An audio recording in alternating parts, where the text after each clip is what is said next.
to hang this sign is I've pounded in a few of those ribbed grip right nails, about 3/4 through the plywood on both sides, about a 45-degree angle or so, and then I've clipped off the end with a pair of wire snippers, so it makes it a sharp point. And then I'm just going to push that into the sheetrock.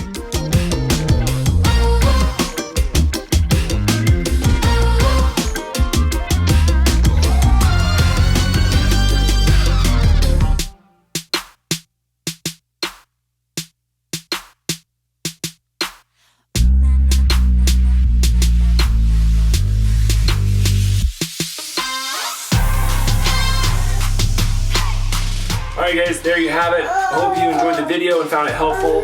Don't forget to like this video and click that subscribe button. We'll see you in the next video.